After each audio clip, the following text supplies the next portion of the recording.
Low-key geek. Hey. Hey, he's a low-key geek. He tries to be out there when he wants to be, but hey, he's a low-key. He's a low-key geek.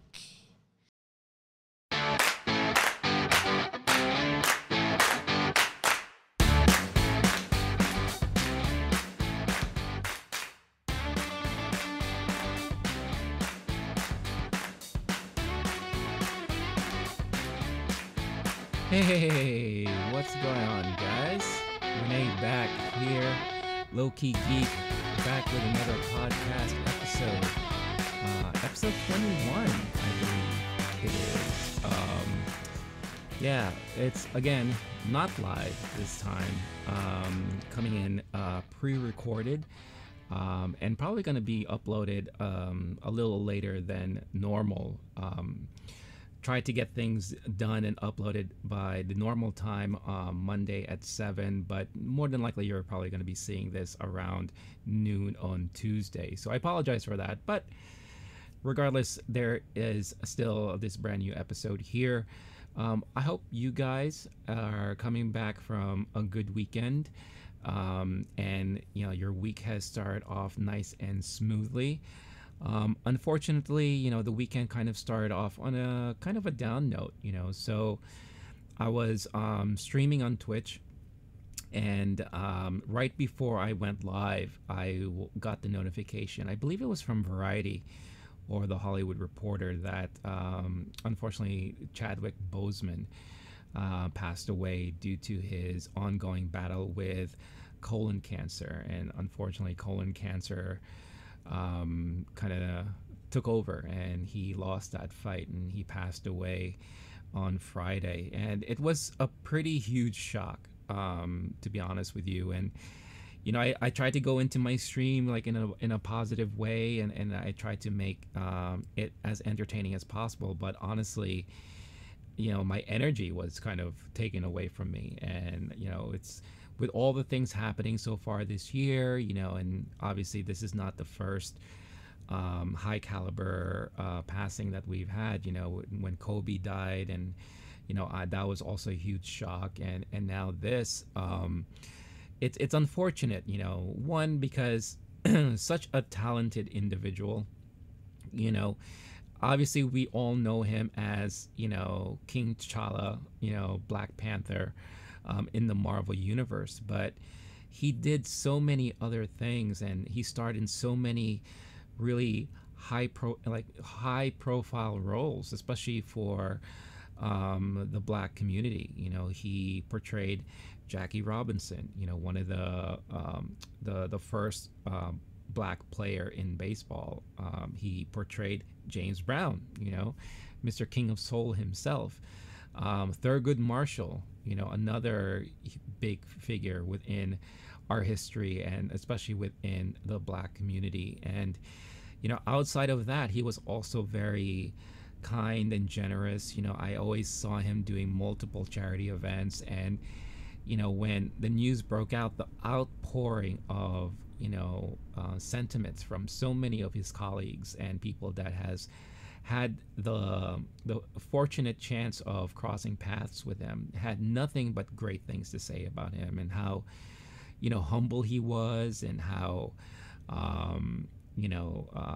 pleasant he was to work with, how he was such a hard worker, and and really put a lot into his craft.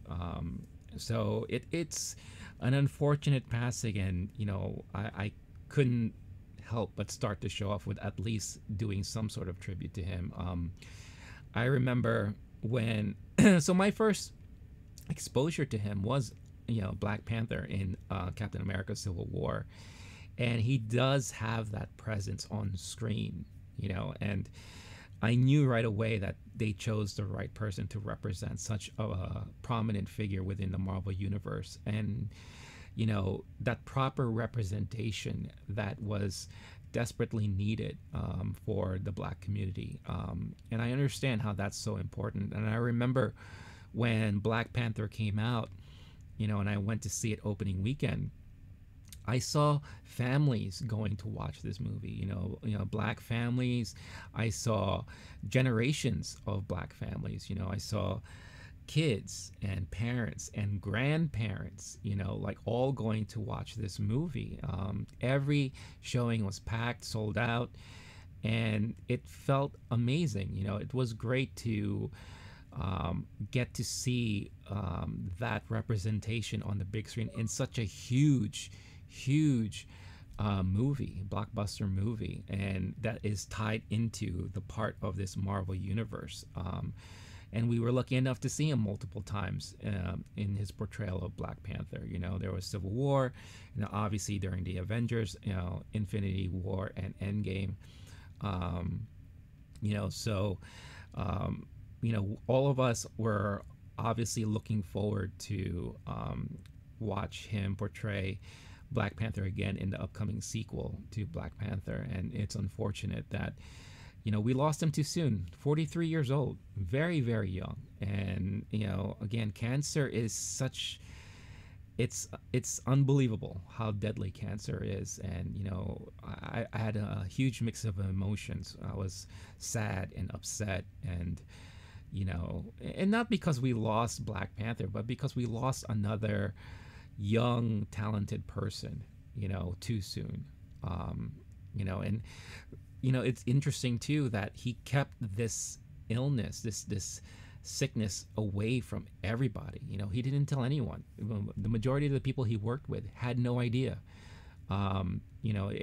Obviously, he, from what I hear, he passed away with family around him and all that, which is wonderful. But Ryan Coogler, who's the director of Black Panther and was working on the Black Panther 2 script, he said he had no idea, and he was actually taking his time in writing the sequel for Black Panther 2, without realizing that maybe that our time with Chadwick was going to be very short. And when the news broke out, he found out literally on Friday, like everybody else, and he was floored. He was really taken aback and couldn't believe it. But I also felt that there was some, inspiration in learning more about his illness and what he went through. Like he's been battling this for 3 to 4 years, and during that whole time, he still managed to work. He, was pumping out movies. He made a lot of appearances. Everyone loves his SNL appearance and how funny he was. So he was definitely multifaceted in so many different ways, and that made me believe that anyone can do anything. Like there should be no excuse really. I'm too tired, or I'm too busy, or this seems impossible. But here's a man that was faced with a grave illness, with potentially the ending in sight. But that didn't stop him. That didn't stop him from, slowing down or backing down. Like he moved forward and moved on very strongly. Unfortunately, like during recent times when we've seen him either through photos or on TV, he looked gaunt. Like he was very like thin, and we had no idea at the time. We were just thinking, oh, like he's taking some time off because he doesn't have to work out for his role as Black Panther. But little did we know it was because of his illness. And even thinking of that too, that every time he had to portray Black Panther, he had to work out. And just like how everyone else, like Chris Evans, like had to go through the regimen in order to portray this like really fit superhero individual. The fact that he went through all that with all this going on, it's inspiring. It really is. And I feel even more motivated and wanting to continue to push through and do what I want to do, and then realize again, life is very short, and we have to really take a moment to appreciate everything that we have. Those who are around us, we have to show appreciation and love to everybody. And say it too. Because I'm sure he didn't have a chance to really say anything to all the people that loved him. The people he worked with, the people that he's come across, maybe a good amount of his friends had no idea. So, you really got to take that time to, express all of that, and don't be quiet. If you have something to say, you say it now, because you may not ever have a chance to say it again in the future. So, yeah, Chadwick Boseman, age 43, passed away on Friday, and he will be surely, surely missed. And, I just wanted to take that moment to pay respects to him, and, remember his brilliant work on screen and off screen. So take a moment here for a little silence.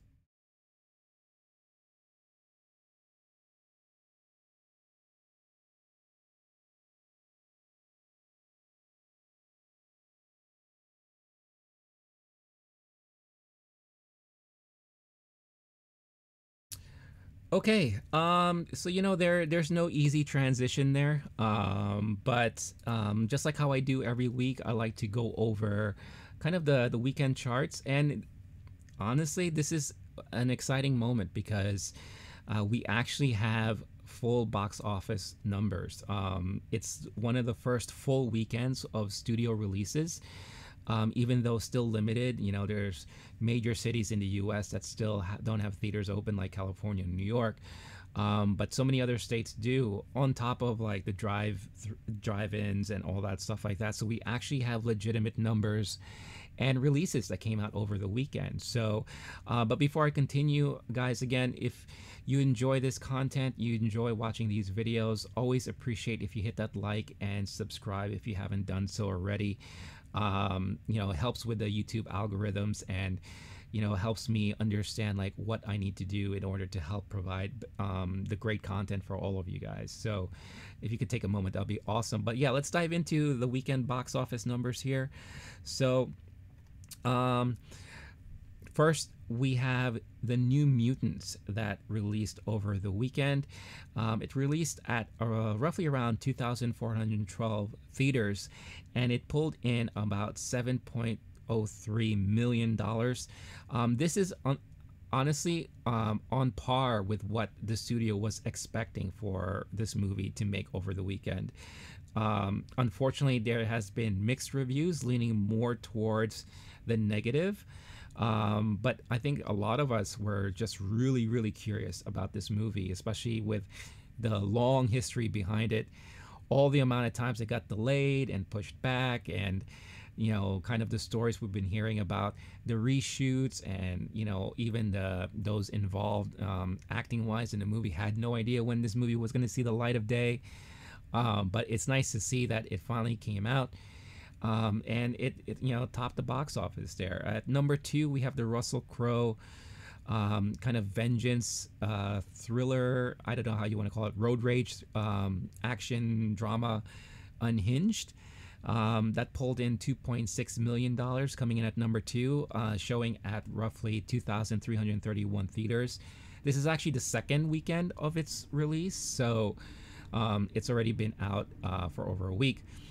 Number 3, Bill and Ted Face the Music comes in, showing at roughly 1,007 theaters. Now, it should be noted here that, it was released in theaters and premium VOD at the same time. So the audience was definitely split here, because I'm sure most people had the opportunity to catch it at home instead of going to the theaters. But it still was able to pull in $1.125 million there to come in at number 3. Number 4, you have The Personal History of David Copperfield, showing at 1,360 theaters there. The movie is basically about the life of David Copperfield, that is based off of the Charles Dickens novel. It stars Dev Patel, and you should be familiar with him if you were a fan of Slumdog Millionaire and Lion. Tilda Swinton, Hugh Laurie, and Peter Capaldi star in this movie as well. So it comes in at number 4. And rounding out the top 5, you have Words on Bathroom Walls. The movie's about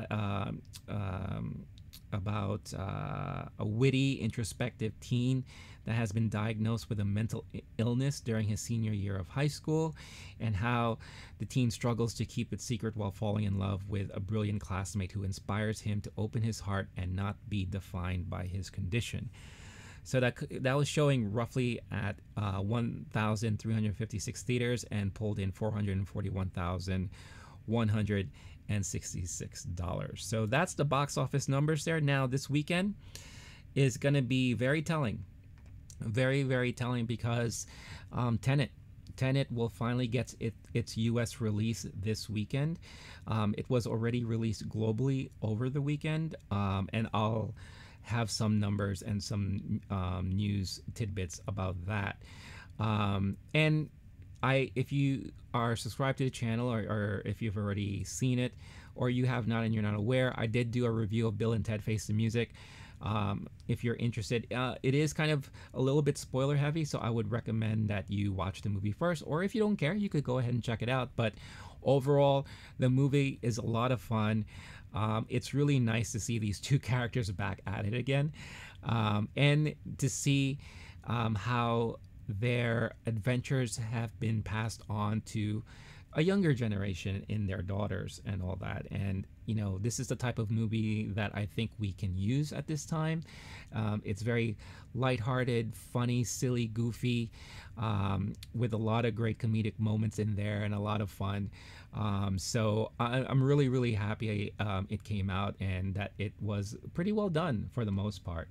But again, you could see my full review on the channel if you're interested. But yeah, this weekend will be very interesting to see what happens when Tenet comes out.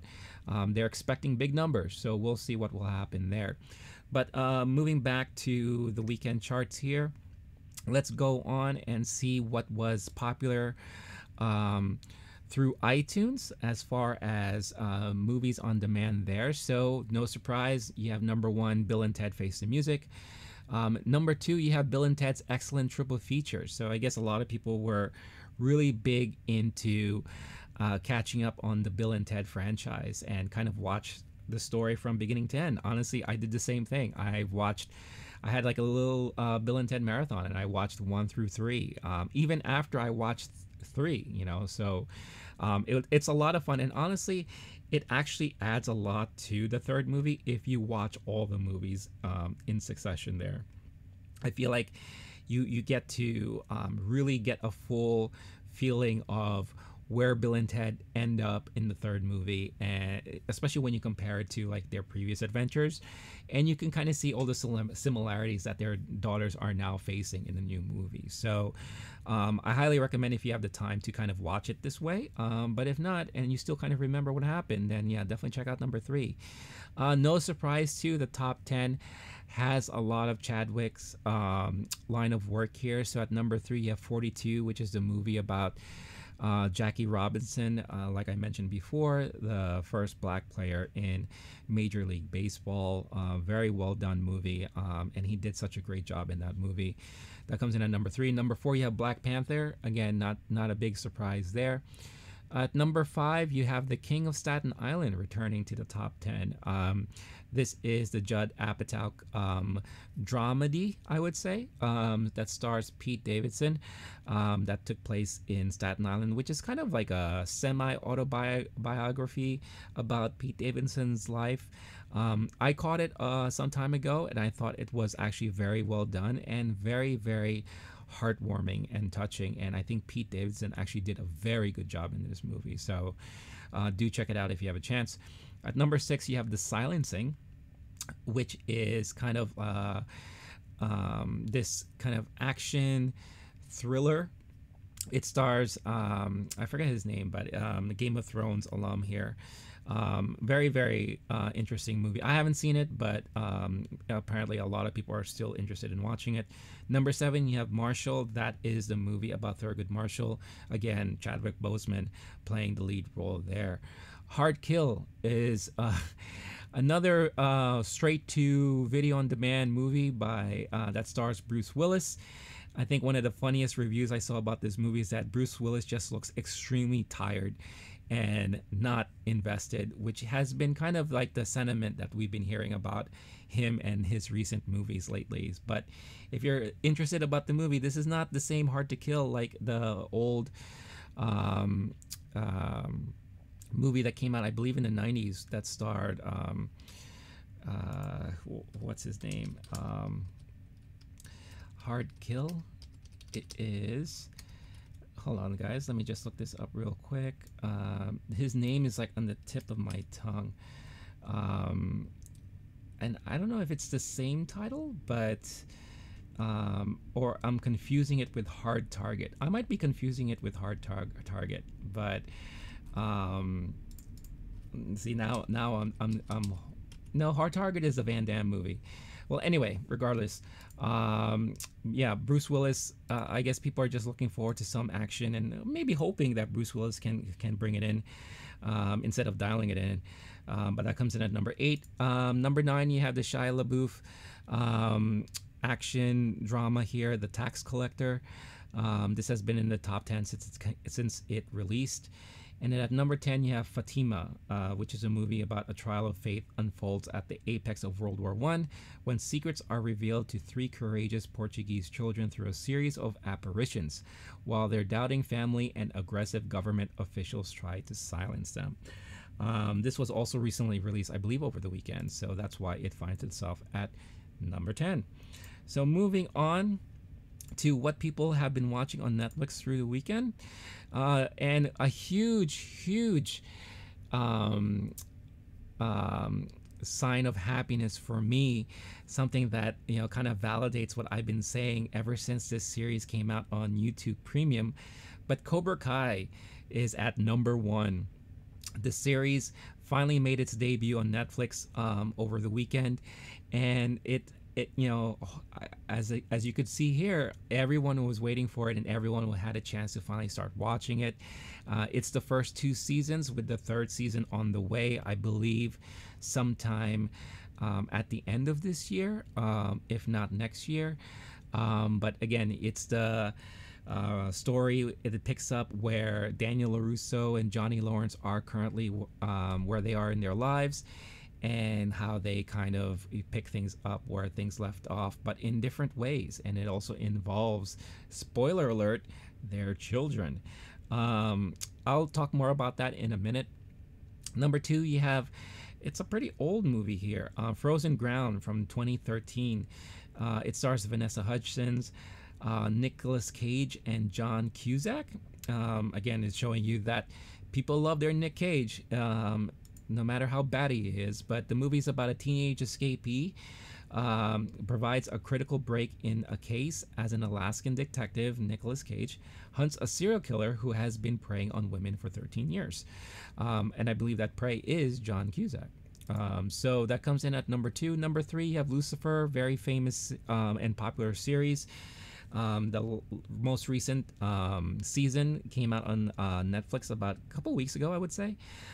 So people are still catching up on that. So that comes in at number 3. Number 4, I Am a Killer, released.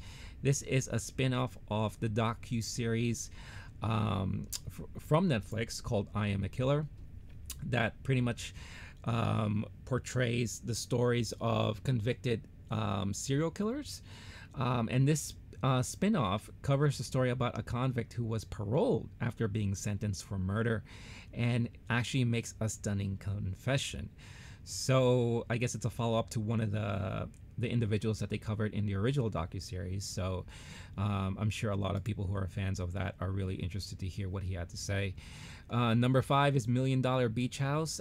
This is one of those reality shows that kind of portray and showcase huge mansions, huge beach house mansions and all that. So people love that type of television. So that comes in at number 5. Number 6, The Umbrella Academy, still holding strong in the top 10 there. I can't recommend this series enough. It's a fantastic story so far. I really can't wait to see what they're going to do with season 3. Number 7, you have Project Power. This stars Jamie Foxx and Joseph Gordon-Levitt, based off of the graphic novel about people who gain superpowers after taking a specific pill. So I have yet to watch this. I've been dying to watch this myself. I've been hearing pretty decent stuff about it. So that comes in at number 7. Number 8 is a series called Bunked. This was a Disney Channel series about a teen summer camp. that originally aired on the Disney Channel. So just think of summer camp hijinks with a bunch of teenagers. Number 9, you have Coco Melon. This is from the very popular YouTube channel. It's a kids channel that has just a bunch of animated kids. One that looks like a blatant ripoff of Boo from Monsters Inc. But it's a bunch of animated kids who sing songs and have fun. And I know this has been a huge hit with kids and parents. So kids need something to watch on Netflix too. And I'm pretty sure this has been helping while the parents are working from home. So that comes in at number 9. And number 10 is that new adult animated series Hoops that talks about a down on his luck college basketball coach. So that comes in at number 10. Yep, so that pretty much rounds out the top 10 Netflix there that's streaming. As always, if there was anything here that you've watched and you want to recommend, do let me know in the comments. I'm always interested to hear about what people are watching out there and their thoughts about it, you know. Especially if you've watched Cobra Kai, if you've watched Bill and Ted, Umbrella Academy. Like those are the big titles that are featured here that, you know, I can't talk enough about. But briefly going back to Cobra Kai, I had the opportunity to catch this actually on YouTube Premium. Not that it was something that I paid for. I had like a free trial to YouTube Premium, so I was able to kind of breeze through seasons 1 and 2. And I was a pretty big fan of the Karate Kid movies when they came out. You know, it came out again in the 80s, and it was the right time for it to hit me. You know, growing up in the 80s, you know, Kung Fu and all that stuff like that, that's always been very, very popular programming, especially on TV.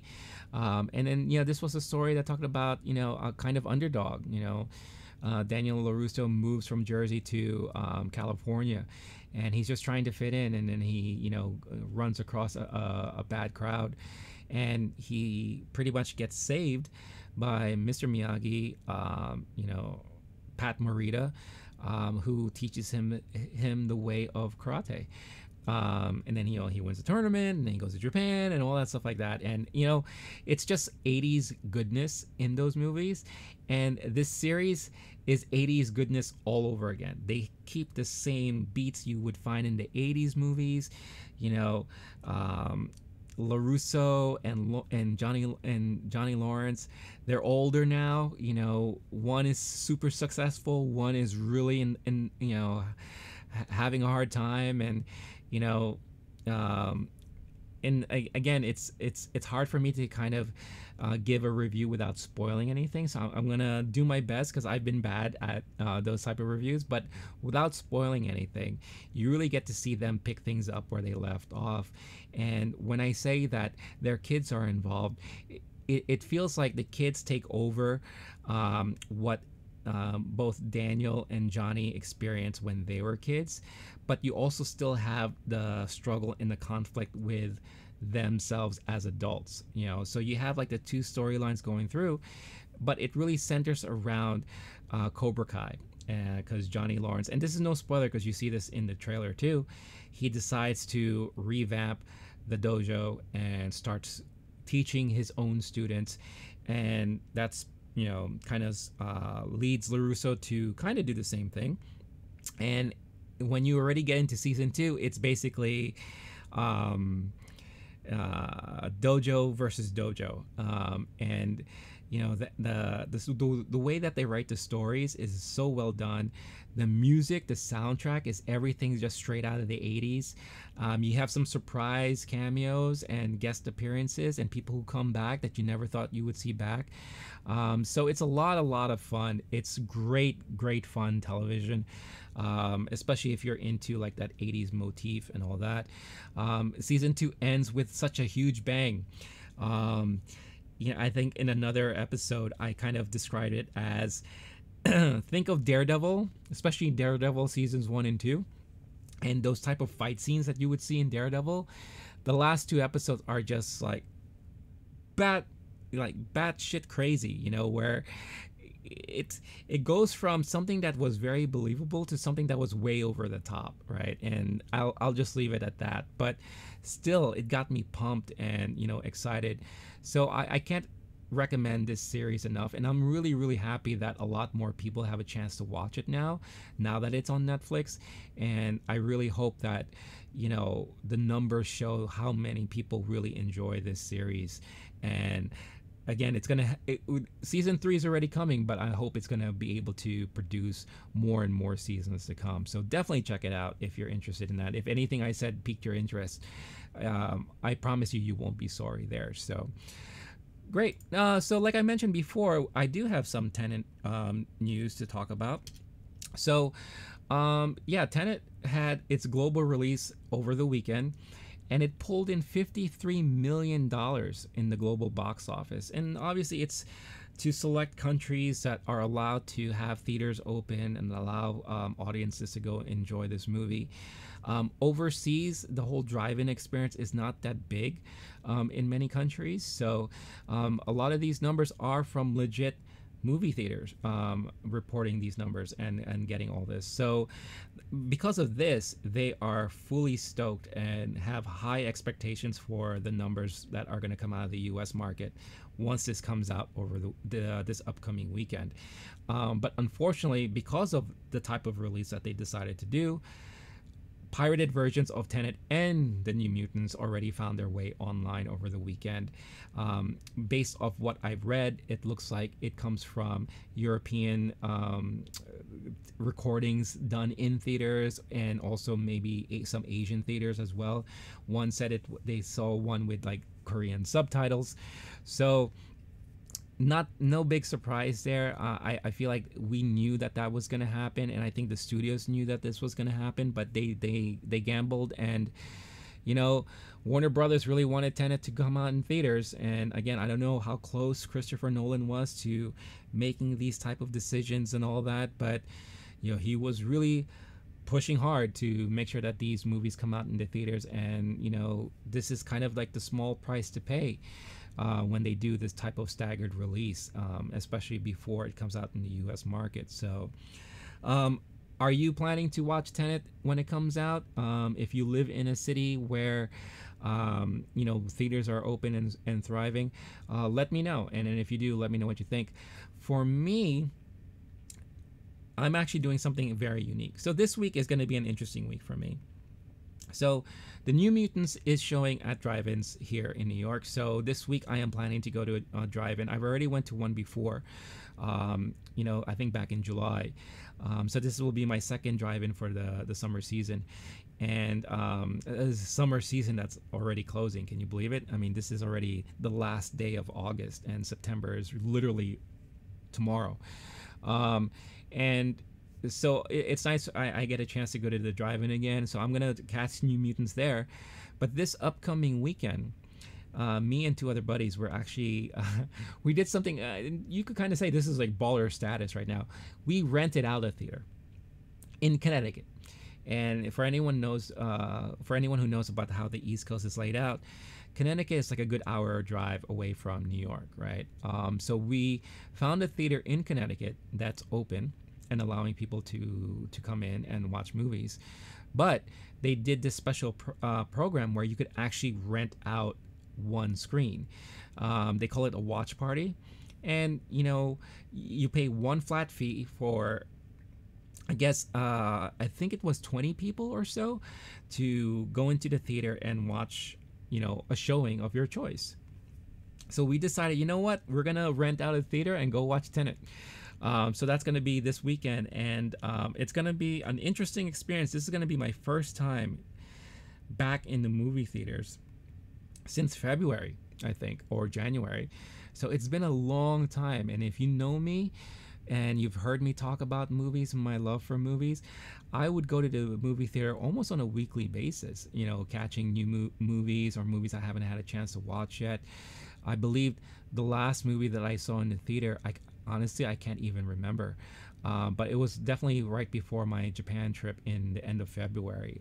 So I'm excited. A little not nervous, but again, this is my first time going to an indoor venue after during this whole pandemic, so I don't know what to expect. Obviously, I'll be wearing a mask and all that, and I'm curious to see how this theater chain handles everything with the new policies and with the pandemic situation. So I will definitely have my review up on the channel, and I'll give you like a little sneak peek of how the whole private theater experience will be like. So stay tuned for that. So speaking about more movies here, I know there was big news about Mulan. So this weekend, this is a very busy week, guys. We have New Mutants that came out over the weekend. We have Tenet that comes out this week. We had Bill and Ted that released last Friday. Now we have Mulan that is going to be released this Friday on Disney Plus. Of course, with an additional premium fee that you have to pay for it, the $29.99 fee to watch it on Disney Plus. And as they announced last week, you will also be able to, I believe it's rent. I don't think you're purchasing it, but you'll be able to watch the movie on other platforms like Google and iTunes and Roku devices. No word yet about Amazon or anything like that. But it was leaked, and this kind of hovers around spoiler territory. Not spoiler, rumor territory, sorry. But apparently, like, if you don't want to pay the fee, the extra fee to watch Mulan this weekend, I mean, $30 is $10 more than what a lot of these video on demand, the premium video on demand movie releases are charging. Bill and Ted was actually $25, but you get to keep it. So it's like buying DVD or a Blu-ray of it. But if you don't want to pay and you can be a little bit more patient, apparently Disney has said that it will be releasing Mulan to anyone who is subscribed on Disney Plus as part of the Disney Plus package without paying any additional fees on December 4th. So just in time for the Christmas holiday, when families are gathered around together and they're looking for something to watch as a family. So that's very interesting news, and it's good that they're doing it that way. It's interesting that they're waiting that long. But again, we are already approaching September, so it's not that long of a wait if you really think about it. And if you could be a little patient, you could go ahead and watch it as part of your Disney Plus subscription this December. Will you be waiting? Are you going to watch it this weekend? I'm leaning more towards watching it this weekend because I am extremely curious about it. And this has been one of the movies I've been waiting for this year. And just based off the trailers, I like that they're going towards a more serious route, and not so much like the musical route as the animated version is. So I'm very curious of how they're gonna pull that off. So we'll see. If I do end up catching it this week, again, very busy week, and that's just movies. For TV, you have The Boys that's coming out, I believe, this week on Amazon.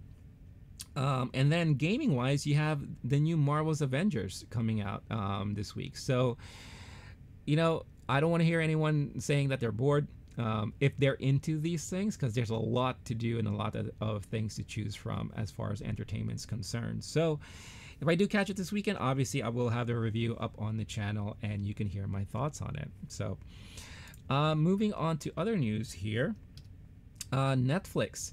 So Netflix is looking like they're trying to entice more people to subscribe to their service.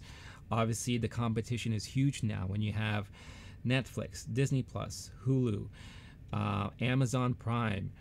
You have HBO Max that made a huge push during the summer. You have Peacock that came out recently, and I don't know how well Peacock's doing. Doesn't look like it's doing that great. Quibi, obviously we already know the struggles there, but you have so many of these streaming platforms to choose from. And there was a recent report that came out actually that's mentioned that the surge of streaming services in a home has had massive increases throughout the summer. again, no big surprise because no one's going out, right? So people need something to do when they're at home, and obviously they want to be able to watch things when they're done with watching things on Netflix or what have you. So no big surprise there. So, Netflix is trying to see what they can do to entice more subscriptions and more people coming to their service. So what they've done is that they've actually created a new free to watch section on their Netflix website. So if you go to netflix.com/watch-free, you will have a choice to watch from several movies and shows that you can watch for free without having to have any kind of Netflix subscription. So the movies that are available for you to watch for free are Bird Box, which is the Sandra Bullock movie that everyone was talking about when that came out. You have Adam Sandler's Murder Mystery. You have DreamWorks' The Boss Baby Back in Business. And then you have the Oscar-nominated The Two Popes available to watch for free.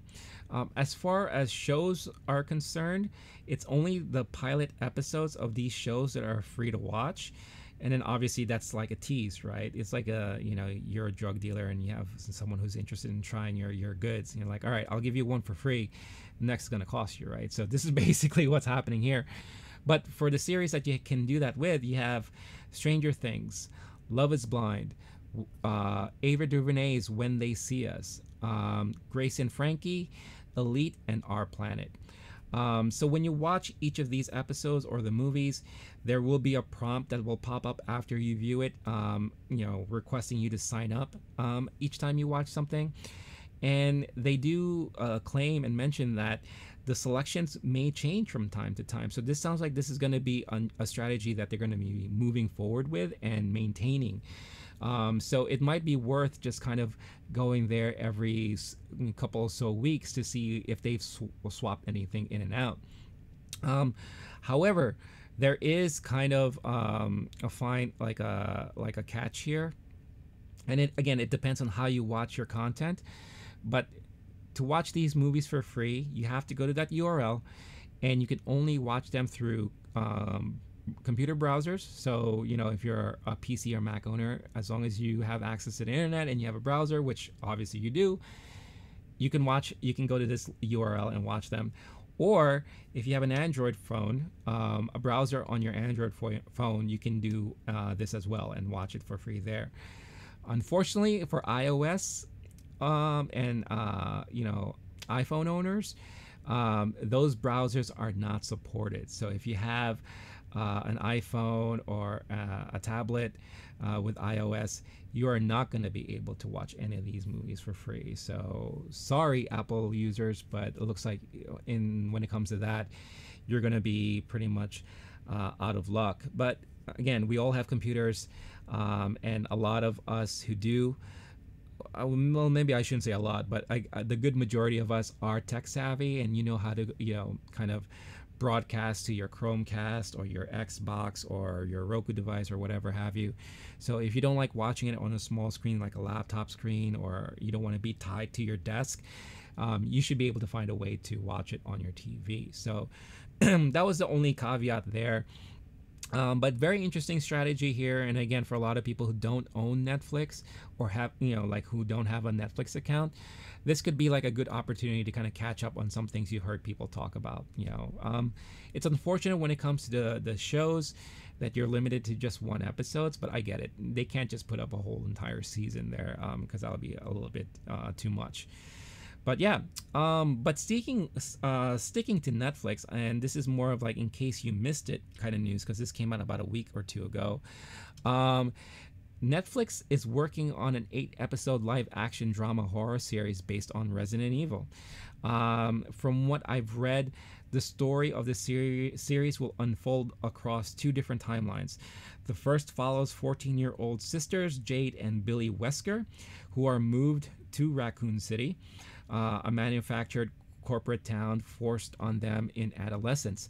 The more time they spend there, the more they realize this town is more than it seems. The second timeline unfolds well over a decade into the future, with less than 15 million people left on Earth and over 6 billion monsters. people and animals infected with the T virus. A now 30-something Jade struggles to survive in this new world while the secrets from her past continue to haunt her.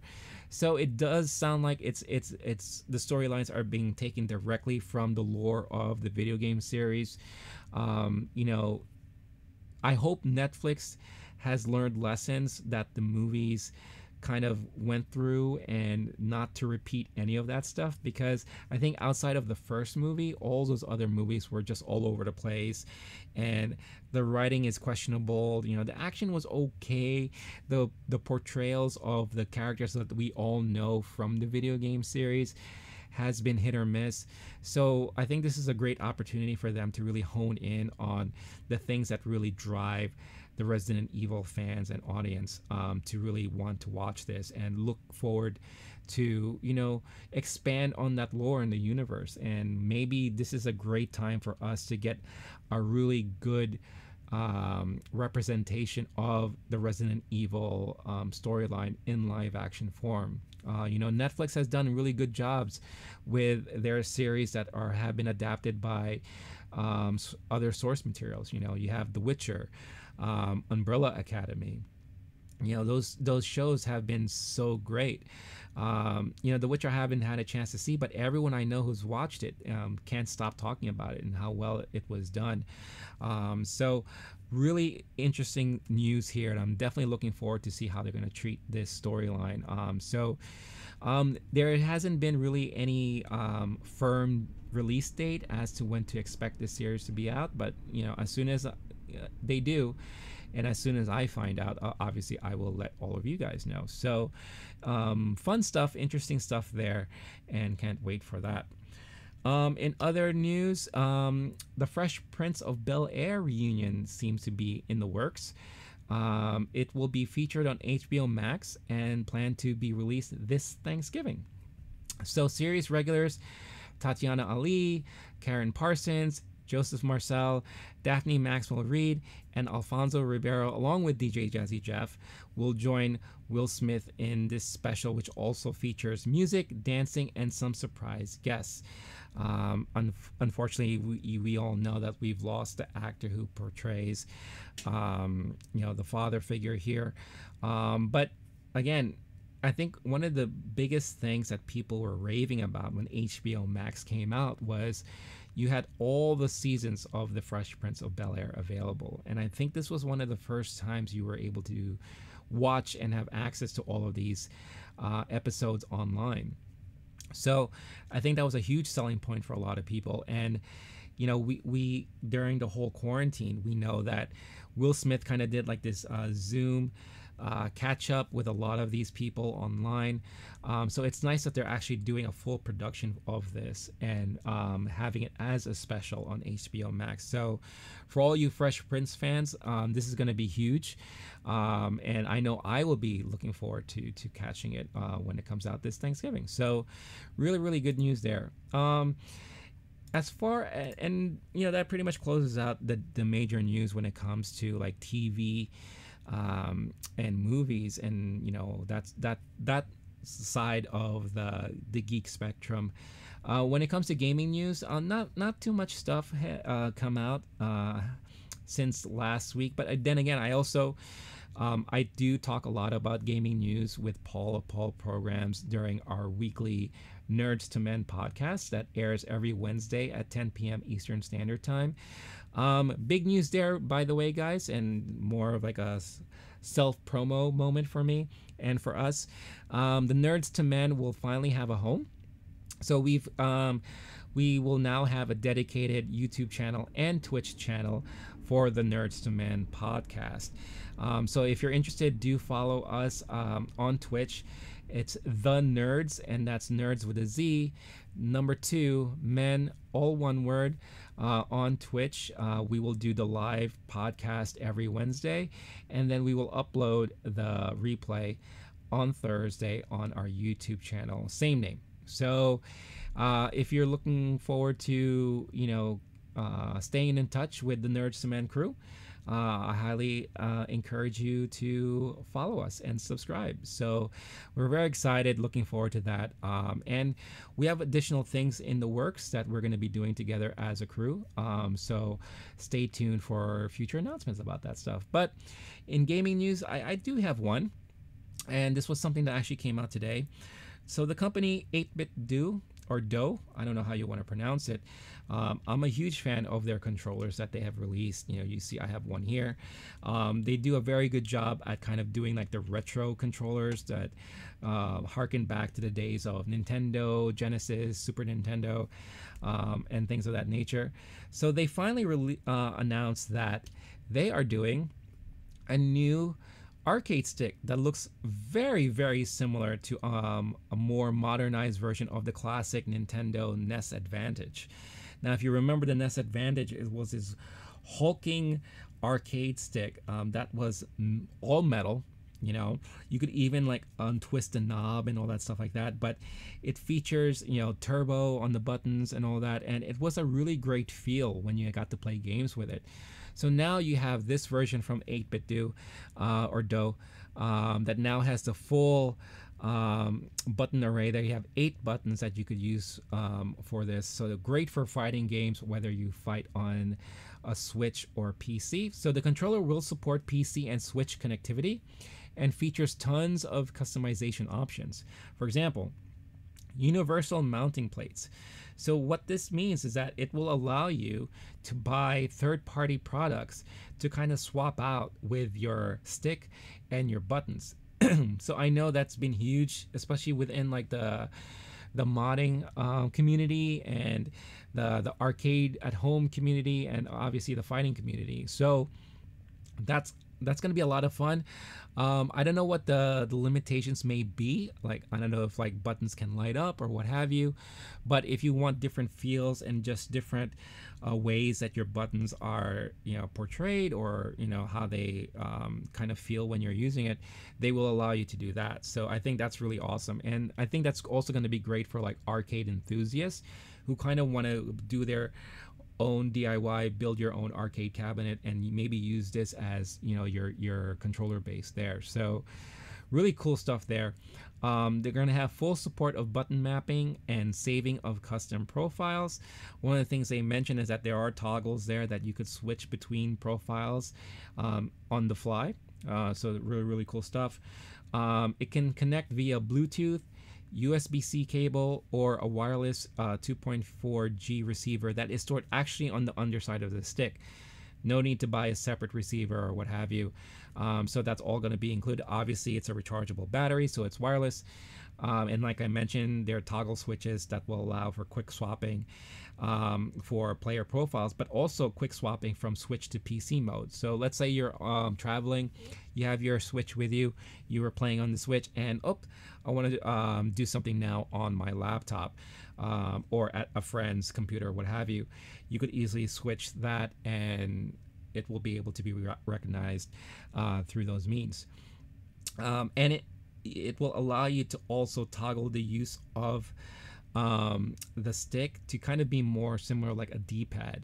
So what that means is that it is, from what it sounds like, very possible to kind of map it so that these could be used for first-person shooters. Now, I don't know if you want to do that, but at least the ability is there, and I think that it's just nice to have that option there. So yeah, if you're interested in picking one up, the pre-orders went live today, and it will be available for $89.99, which I think is not that bad of a price, to be honest with you, for something like that. It looks very sweet. I think it I don't know if it's going to be like fully metal or maybe a little on the cheaper side. You know, their controllers feel really good, and it's very light. All the buttons are very responsive. The analog sticks are smooth. The D-pad is great. So very, very good craftsmanship behind these products. So I'm pretty sure when it comes to the arcade stick, that's going to be a really, really nice product to have. So there you have it.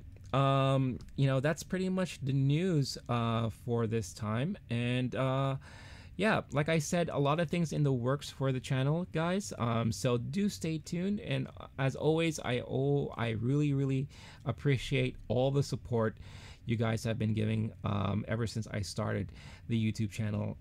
If you're interested in watching me play games online, or you want to have conversations with me live, you could find me on Twitch at the Low Key Geek. I Twitch every Monday, Wednesdays, and Fridays. You could find my schedule on my Twitch page, or just follow me on social, and you'll get to see my announcements and schedule updates there. But with that being said, guys, that is the show.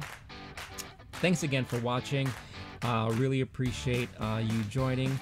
Again, any feedback or comments you had on any of the topics that I mentioned, please leave them in the comment section. I read and respond to them always. And you will see another episode come through next week, Monday, 7 p.m. Eastern Standard Time. I promise this time I'll make sure to make that time.